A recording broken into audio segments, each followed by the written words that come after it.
I think you told me. I think you talked about most of this stuff in your talk. Okay, good.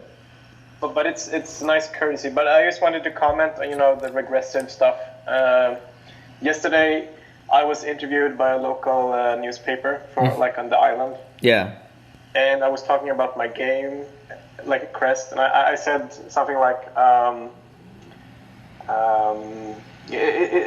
we make games where we ask tough questions and we let the players answer. We're not about preaching. Like, we want to, let the player explore difficult questions. So I gave an example. For example, you can tell your followers to be vegans, to only eat lions, or be cannibals. Like, that's up to you to decide what's right or wrong.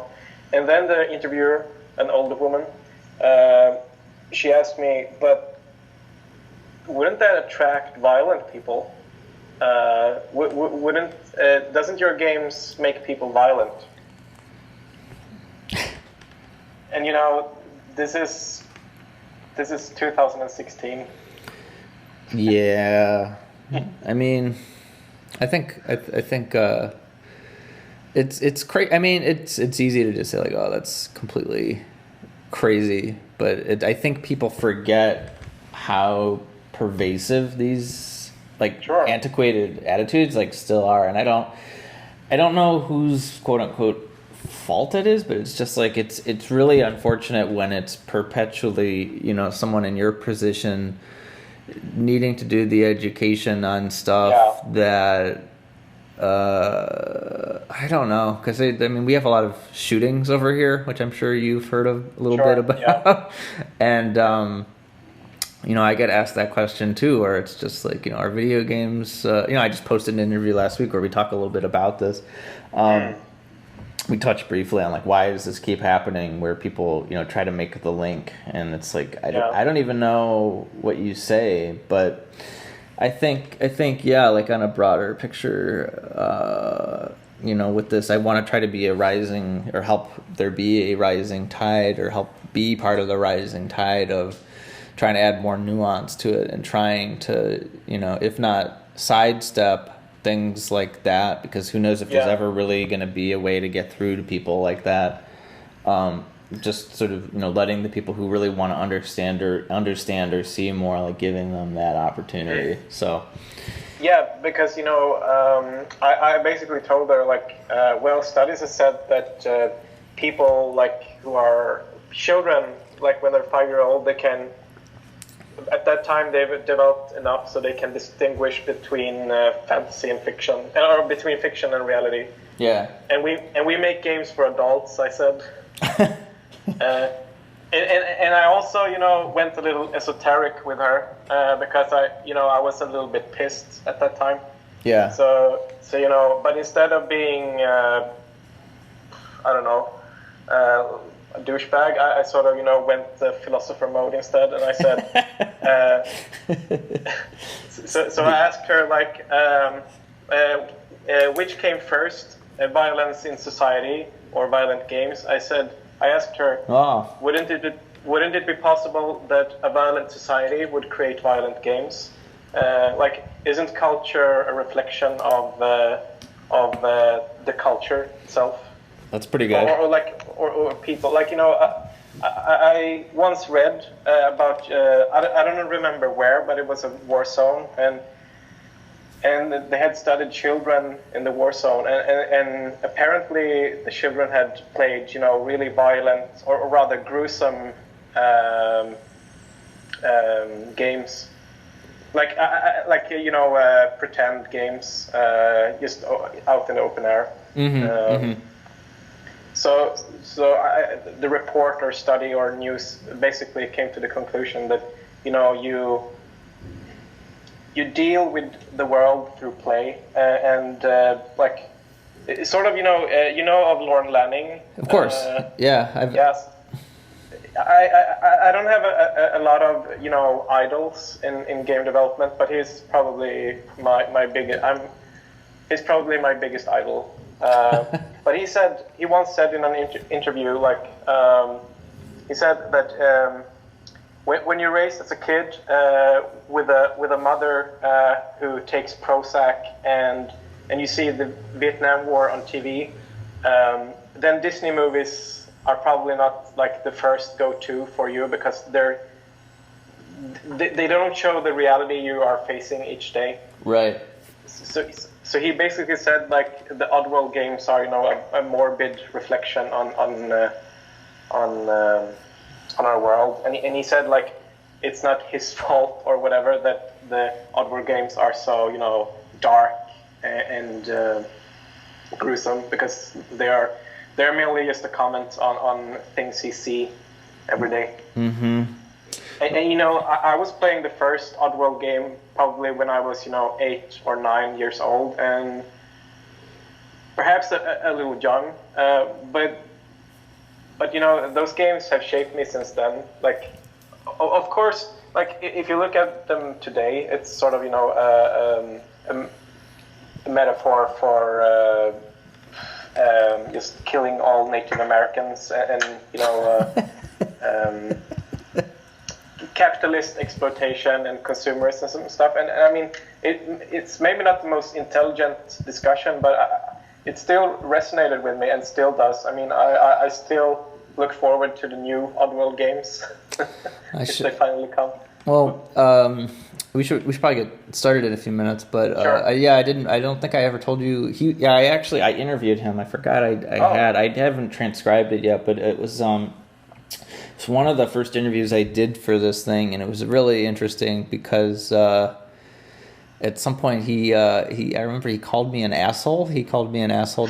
I think he has a lot of very strong opinions about game critics, and it was a really interesting conversation because it was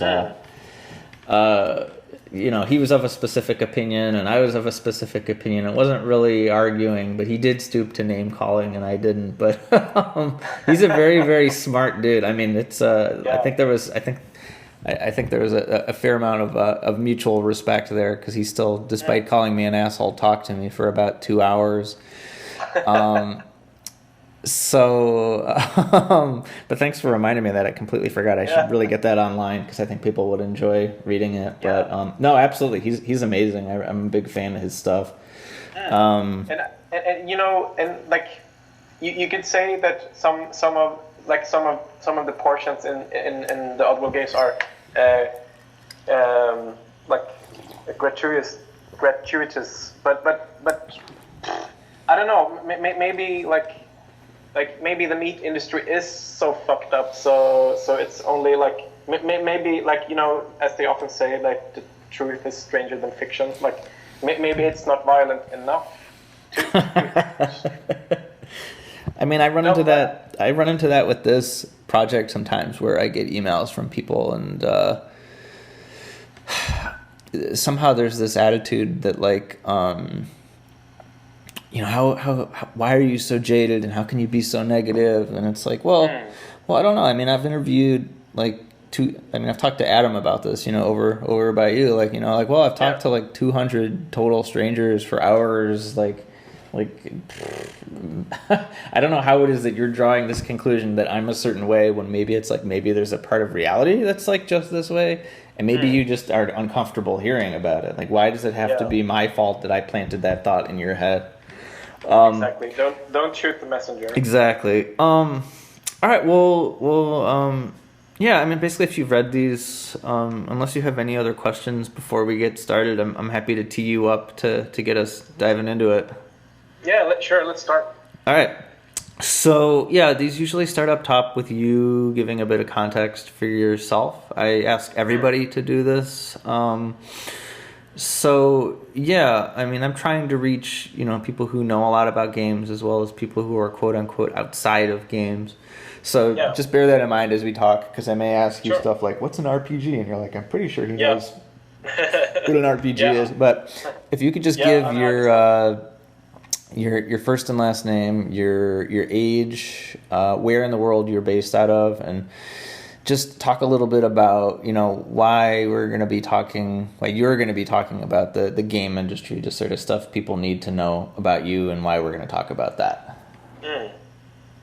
Okay, so my name is Martin Greip. I'm 27 years old, and I've been an independent developer now for few years. I'm situated in Visby, on a small island in the Baltic Sea, which belongs to Sweden. Or, as some people are afraid of, Russia soon. I mean, I don't really, if a war would happen, it doesn't matter which side we're on, whatever.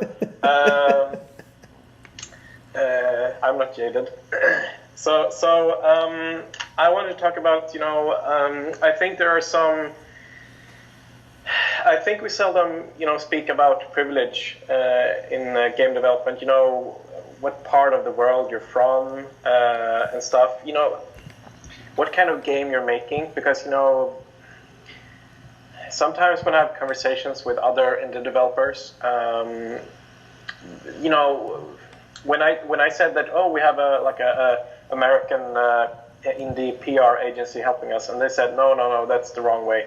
You should only make viral news, like make things that go viral. Like that's how I did, and look how famous and wealthy I am. And the thing is, like it's a moment catch-22 sort of, like things like a few people luck out, of course, but most of us probably need some capital. We have to, I don't know, pay an agency or spend a lot of money on a fancy trailer, or I mean, if it would have been so simple just going viral, then I mean there wouldn't be any struggling indie devs. There's sort of this. It feels like there's the American dream, but not solely based in America. It's sort of like the indie dream. Like all of the independent developers who have succeeded are doing the right things, and all of the indie developers who aren't succeeding are doing the wrong things. Like they made the game the wrong game or whatever. But I think a lot of it's chance. So I guess that's what I want to talk about. Like if you're born in Sweden, a very privileged country where you can get a lot of grants and you have a strong social system, at least for a while longer. And like if you're raised in Russia or I don't know, in Egypt or in the United States, I think you'll have a very different. You all have to compete on a global market, on the global indie scene, but each have different possibilities, and I think we don't talk about that much, and I think it's time to acknowledge that we're not all equal, and that's kind of part of the system. Even though I play along capitalism, I wouldn't say that it's like the ultimate system. I mean, it might be the ultimate system in that it's the last system that's destroying everything. so in I don't know, in 5,000 years time, I hope we've come up with a better system, like capitalism. We should live today secure in the knowledge that in 5,000 years, like, they'll be fine, and then we can stop worrying about it today. I think that would be a better approach. But I think I don't know if it's at least from the American side of the phone call. I think because I really don't know. I mean, I visited out by you, and I was there very, very briefly, not long enough to be able to say this conclusively. But I remember talking to Adam about how there are, different interpretations of words like diversity, and I think, when we talk about something like a willful ignorance of privilege, at least on my part of the world, like, people would immediately scoff at the notion of two white people talking about privilege. So sure. Why should people not scoff about us sort of starting off talking about this? I think yeah, I understand that perspective completely. I think the privilege I'm talking about is not about. I mean, I think it stems more from participating on a global market and perhaps education and poverty and stuff like that. I'm not assuming that I'm talking from a colonial ethnic perspective. Like I realize that I don't want to talk about my experience as being a white person in a white country, but I mean. But I realized that, holy shit, most of all of the big trade expos are in America. That costs a lot of money for a small indie developer in Sweden to make yourself known on trade shows in America. What if you're an American indie developer and you live close to those big trade shows? Maybe they have a small advantage. Small, but I think it's still for people that I see here. I mean, whatever the obstacle to entry is, it's gonna be seismic and huge to someone. I mean, very often I see people. They go on Twitter, they go wherever, and there's so many people who are like, hey, please pay money for my GoFundMe so I can go to such and such conference. And then they go to the conference and then they get upset because nobody pays attention to them or they don't get coverage. I mean, obviously, yes, being geographically closer, that helps. But for people who don't really follow video games, when you're talking about getting access to these types of things, like what are they the gateway for, or are there things for you in the game that you're making? Like, do you feel like, are there certain opportunities that you're precluded from, trying to get? Well, I think it's, there's a, but that was, since as I said, I am privileged. So, right. So like, I don't have a big problem, but and I won't speak that I pretend to be an developer in North Africa, but I think the notion I'm talking about is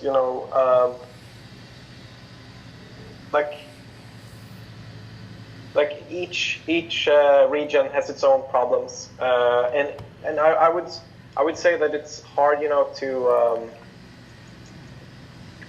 it's hard to know the handshakes as a most people in Sweden are pretty good at English, and like we're such a small shitty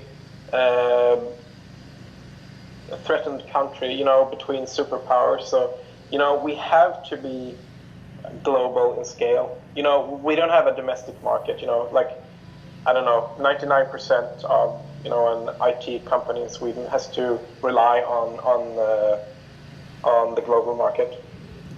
And I would, if I compare to an American market, I think maybe an American indie developer can probably earn half of their income of their domestic market. So they can make, they can sort of use their own culture as a buffer.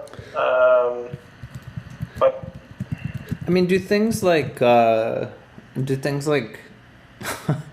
don't know, maybe Minecraft and the Witcher. I mean, how often are those things talked about over there as like paths to follow, or is it actually like kind of harmful because it limits people's perceptions of like what doing what you do over there is or can be? I think I don't know if a lot of people talk about The Witcher. I think Poland is too far away. Yeah. And it's a bit too close to Russia also. And, we can't look at it that way. They're scary over there. No, No, but seriously, I don't think a lot of people in Sweden, consciously think about Poland as, Yeah. So frankly, I think that people in general doesn't talk enough about The Witcher. I just brought it up, but but yeah, Minecraft, absolutely. I personally, I think Minecraft is like really good for like Minecraft has really started a gold rush. All investors in Sweden are crazy about startups.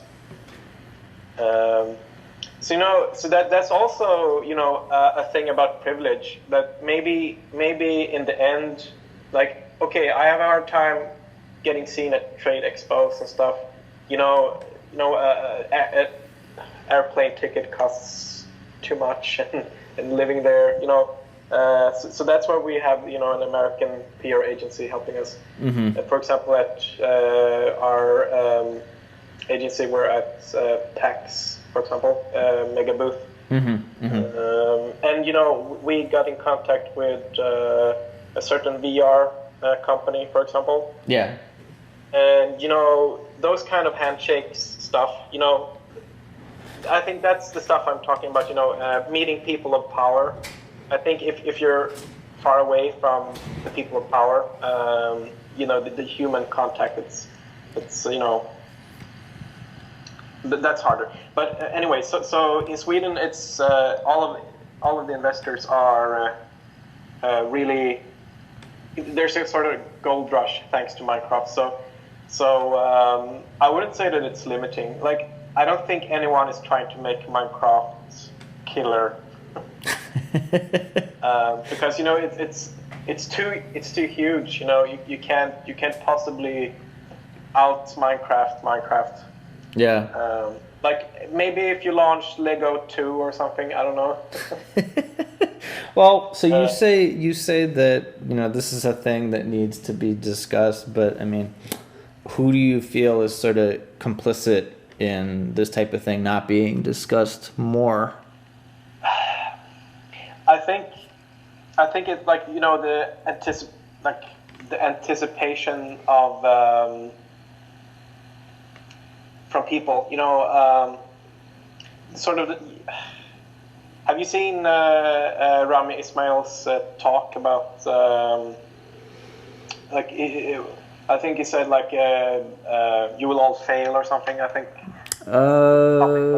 I think he wrote, yeah, I mean, but even for people who aren't familiar, you should probably sum it up just very briefly as well.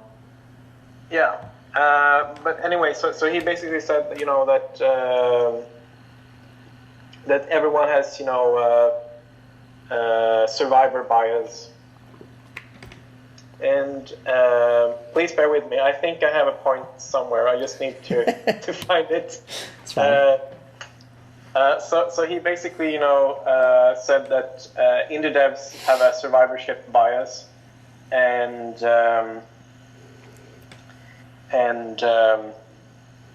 he thinks that a lot of indie developers need to to meet reality, face reality, and realize that they will probably fail. But that's where I think privilege and stuff comes in. I think maybe the kind of culture you're raised in, or the possibilities and stuff. Because personally, in Sweden, we have long been ruled by the Jante law, for example, which you might have heard of. Mm-hmm. And sure, we're a rich country nowadays, but we still have a mentality, sort of a defeatist mentality. And so when I heard Rami Ismail's talk, I was feeling very alienated, or I didn't understand his perspective at all, because I had never had survivorship bias. I had the the opposite, like failure bias. No, but really, when I started, and this sounds odd because I've been a developer now for 3 years, and I've lived on doing this for 2 years now, and since the start, I've thought that I would I mean, of course, I live on my hope. Like I'm too stubborn. I will never give up. Maybe that's my flaw. But I think I was fed with some kind of narrative that I could never succeed, and I think that's because unreasonable expectations.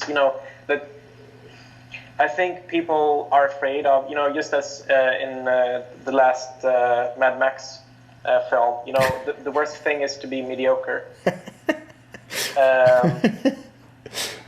No, well, this is something. Yeah, you had mentioned, and I wanted to ask about. I mean, you had sort of said, oh, I thought we had left the notion of the divine right of kings behind, exactly. but it's absolutely true. I mean, I feel like sort of an uncomfortable fact that isn't discussed or alleged as much anymore. Be it in aspiring video game developers or aspiring writers or aspiring anything. I feel like people don't really say to someone else anymore, like, hey, maybe you aren't good at this.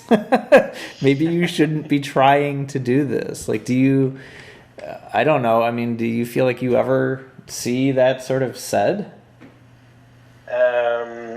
If someone says that to me? No, not to you, but maybe. Has anyone ever said that to you? No, I mean, there's a lot of people has been mean, about the game, like saying that Quest is a goddess, goddess rip off and stuff. So I think like there's a lot of people who have criticized our work, but I don't think anyone has said that we should quit. Thankfully. Though there were one person on our green light who said that we were extremely ugly, the development team. Was this the slip of paper you showed me? Oh no, that was the conspiracy theory. Oh, okay. But I mean that's I mean you're a few years younger than me, but sure. Why is that a thing that like people don't like, that mediocrity doesn't exist anymore?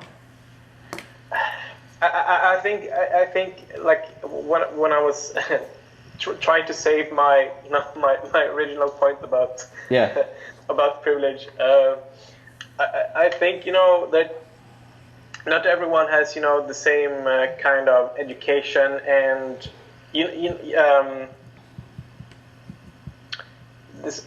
I'm raised in a middle class family, and I read an article just the other week about statistics that says that most people who are entrepreneurs and startups are middle class or even higher. Yeah. Like because a lot in the beginning you need a lot of capital, and often you get that from your family or from your own work, thanks to that you are well educated because you come from a rich family. Yeah, the opportunities you are able to get because of that environment. Yeah. Yeah, and if I look at our team, I would say that 80% of our team is middle class, and so I think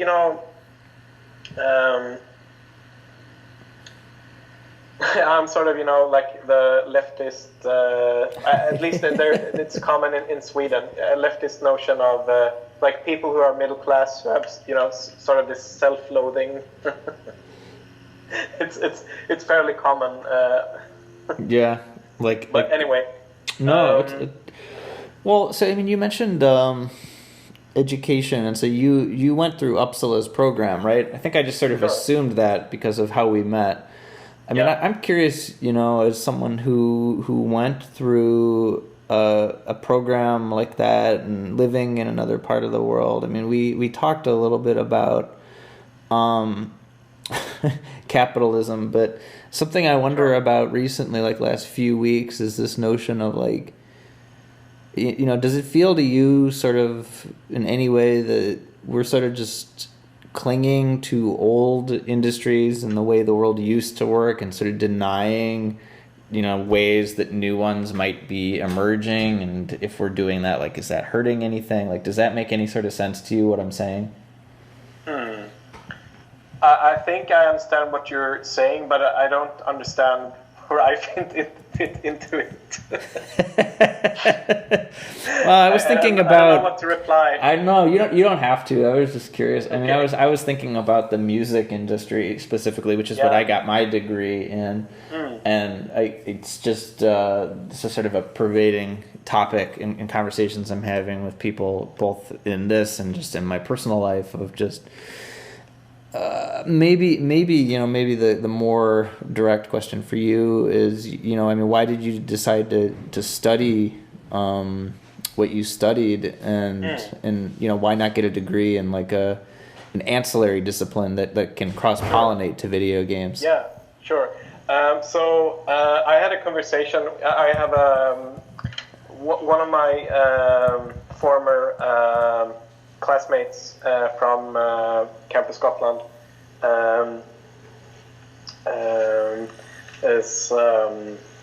he's been, before he started at Campus Scotland, he had worked for several years in the game industry, as just odd jobs here and there, and he felt that he wanted a real education so he could get better jobs in the industry. And he said, like, he made a pretty cynical remark, but I think it still rings true. And he basically said that all people in the game industry have issues. Well, everyone in the world does, but are there certain types, are there specific types of issues that he means? But he meant that a lot of people in the industry has a lot of I don't know, social anxieties, or Oh, I see what you're saying. They're awkward. Yeah, sure. To put it diplomatically, yeah.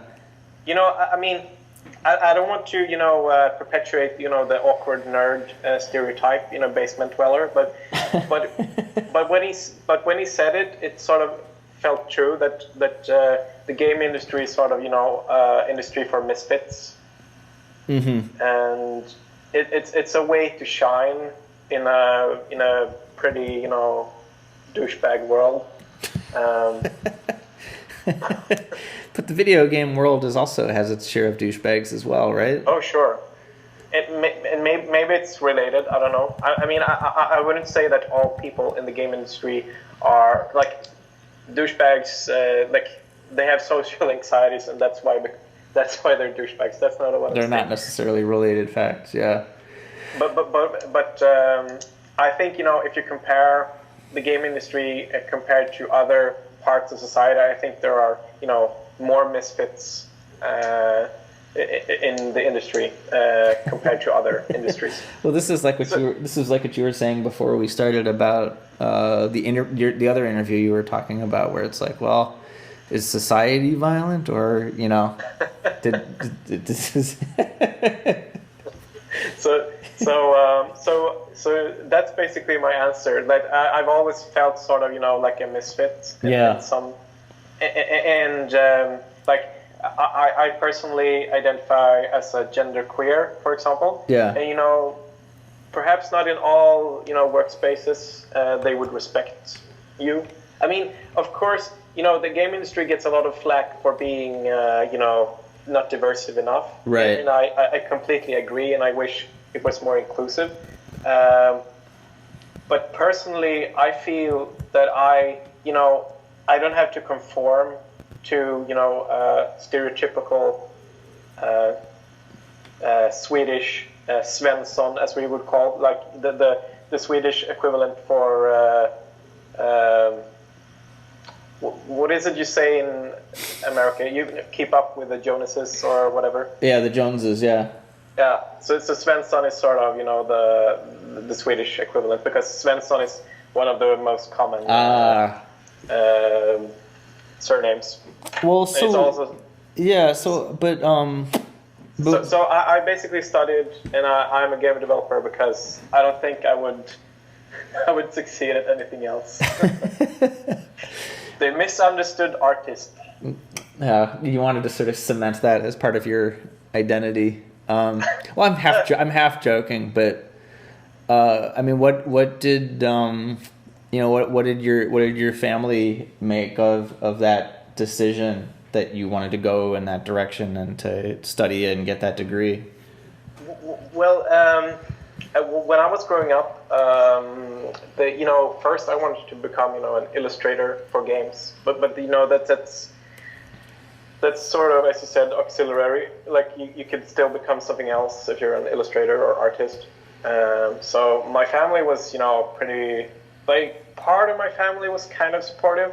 My grandfather, for example, he actually, I don't know if you know about Costa Boda glass. Mm-hmm. What's that? What is that? So it's a Swedish glass brand, like craftsmanship, like they've I don't even know the English word. Let me look it up. But anyway, my grandfather was a glass artist. Like a glass blower. Yeah, not a glass blower, but let's see. I'll translate it. Sorry. It's okay. Engraver, I think. Oh, okay. So he was engraving with grind, like sharpen, or I don't know, wet. I don't know. They sharpened glass, sort of, patterns and animals and stuff, just using the glass itself. Yeah. So my grandfather, I think that's also something about privilege. If you have someone in your family who makes something creative, I think as a small child, you sort of that opens the headspace early on that you can be something else. But my grandfather actually said no, you shouldn't pursue art. It's really hard, because he grew up in the beginning of the 20th century, in a small industrialized that town had been been constructed around the glass factory. Mm-hmm. So that wasn't really a culture where a lot of artists could thrive, and he was one of the few lucky ones who could live on his art, sort of. So he had that mentality, and he and my father sort of said, oh, you shouldn't do art. It's it's a lost cause, sort of. but that actually spurred me on. I was I was getting, like, as a, I don't know, 10-year-old or something. I got really pissed, and I said, like, I will show you. Yeah. So I think the first thing, I went to art school, like, after high school, or what do you say, gymnasium, 18. I always get those mixed up in English. Well, after high school, would be college, but I think our systems work slightly different. Yeah. Okay. So high school is up to 18. Oh yes. You Okay. You basically graduate high school by around 18. Okay. All right. So after high school, I went to art school, and and I excelled at art, and I showed my father and said, "Look, here it is. I've learned it." And he said, "Yeah, sure, but you won't make any money." So then the argument sort of shifted. Yeah. And I said, "Okay, I'll show you."